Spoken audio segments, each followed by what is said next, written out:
Bonjour, l'objectif de cette vidéo est de traiter l'électroneutralité de la matière à l'échelle macroscopique. En d'autres termes, les espèces chimiques sont-elles toutes électriquement neutres?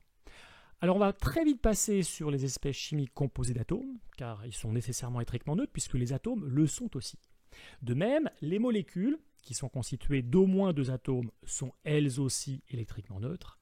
Donc les espèces chimiques composées de ces entités chimiques le sont nécessairement aussi.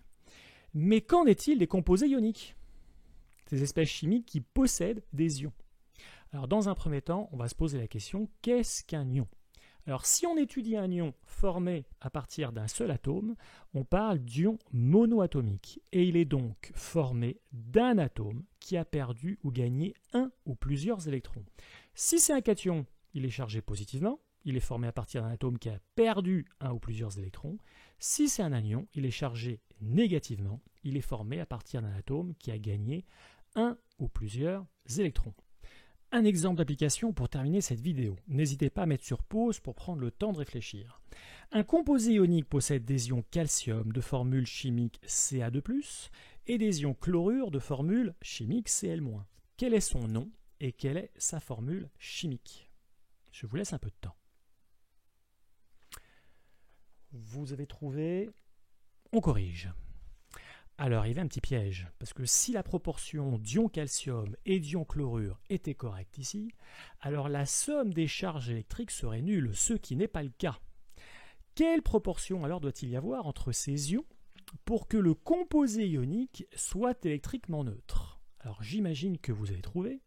Puisque les ions Ca2+ portent deux charges positives et que les ions chlorure n'en portent qu'une, négative, alors il faut deux fois plus d'ions Cl- que d'ions Ca2+ pour que la charge totale soit nulle. Donc, le nom du composé ionique, cette fois-ci, s'appelle le chlorure de calcium.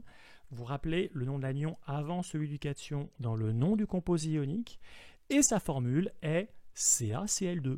Attention à deux choses, pas de charge plus ou de charge moins dans la formule chimique, jamais d'un composé ionique, et on vérifie que les proportions soient bien respectées. Il y a bien deux ions Cl- qui portent AE2, deux charges moins, et un ion Ca2+, qui porte, lui tout seul, deux charges positives. La charge totale est bien nulle. Voilà, la vidéo est finie, bon entraînement et à bientôt.